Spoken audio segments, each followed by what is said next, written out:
Alright, today we're going to be doing a transmission cooler install on the K5 Blazer. Now, this one, it already has a transmission cooler installed, but the temperatures that I'm running, I'm not liking what I'm seeing. On the last trip I did, it was pretty much, if I had it in overdrive on the highway, I was running around 220, getting up to the maybe 225 at the hottest point.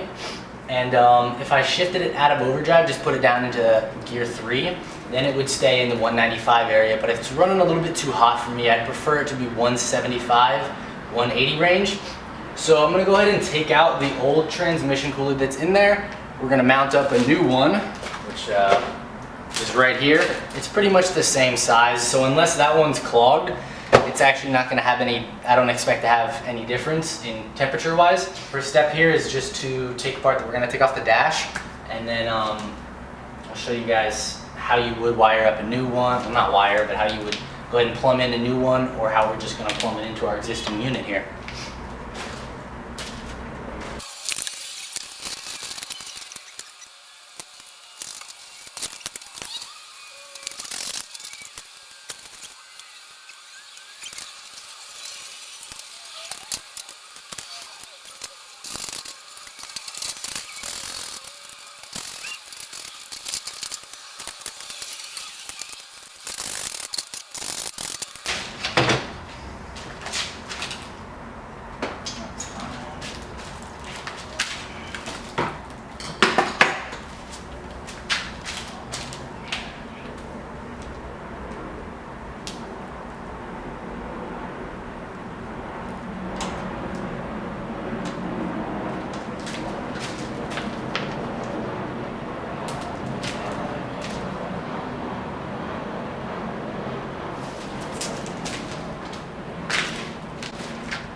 Okay, so I've decided I'm gonna try to leave the existing cooler for the transmission in here.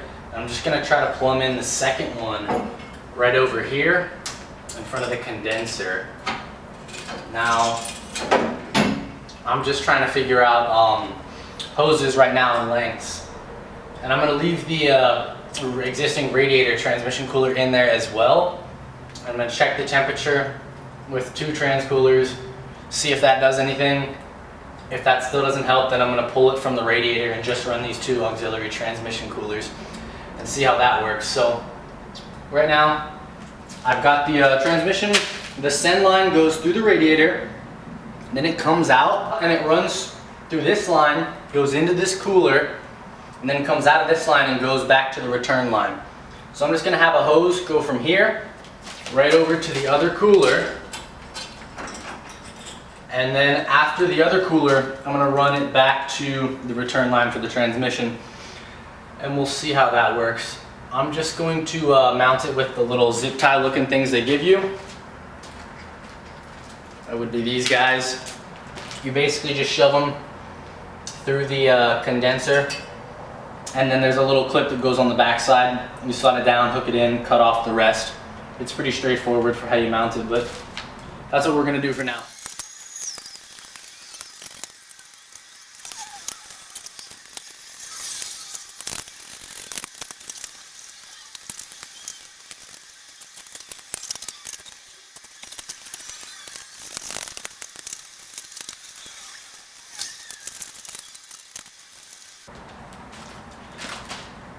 So I think that's going to be the positioning of it. so let me show you guys how I'm actually going to mount the cooler. I'm just gonna use these little zip tie looking things that came with the kit. You could make a bracket, aluminum, steel, whatever, and mount it this way, right to the front here like they did on the other one. But I don't really have anything right now. I don't feel like drilling holes. I'm not sure if I'm even gonna keep this setup, so for now I'm just gonna go with this, mount it, and see how it works. But all I'm gonna do, you just kind of stick this through the hole on the bracket for the trans cooler, and then after that you just push it through the condenser, and we're gonna end up pushing these all the way down. But you want to make sure you get these little foam pads that come with it and stick them to the back side of your trans cooler so that it doesn't rub up against the fins of the condenser or the back of your cooler.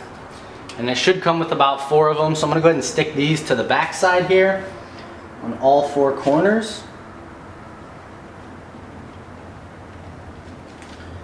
And that should do what we want.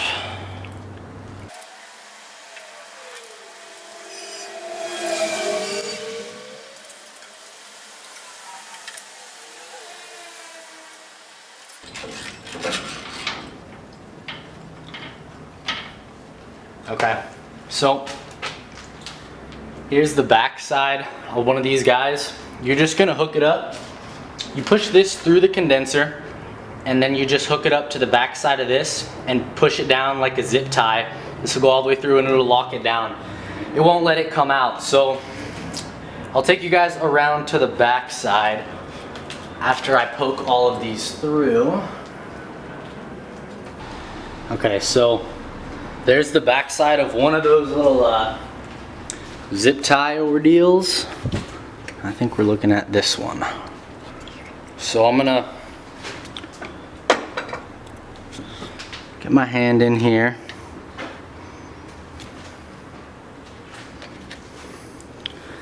Back it out a tad.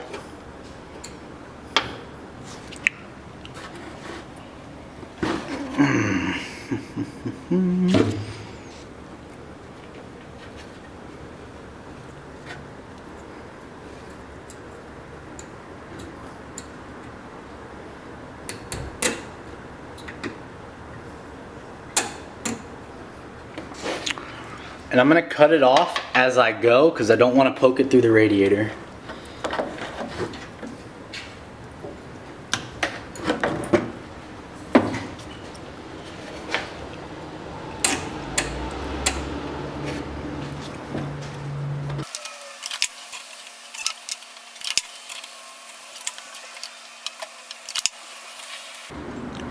Okay, so we're just gonna continue to do that for the other 4.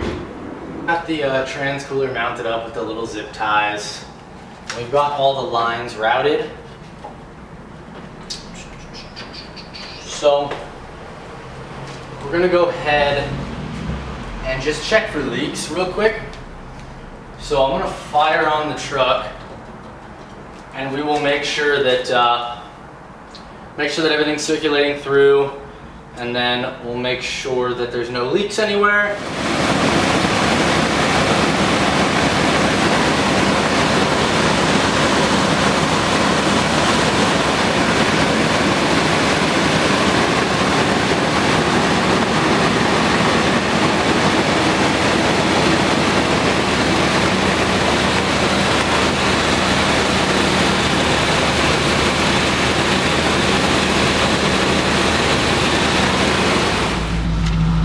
Okay, we're on the street here, just doing some side street driving. I've been driving around for about 10 minutes. The transmission is staying at about 160. Usually does okay on the side streets, so we're about to hit the freeway, and then I'll let you know what temperatures we're looking at. The temp gauge went up to about 195, and that was in overdrive. And then the very last line, the soft line coming out of that cooler, the second cooler that I just plumbed in, it felt pretty cold. I couldn't even tell there was any heat in the line. So I'm pretty sure that cooler's working really well. The original one that was in there, it doesn't feel like it's working all that well. That line still feels pretty warm, but once it cycles through that extra cooler we just put on, it feels really cool going back to the transmission. So For now, we can call that done. Over and out.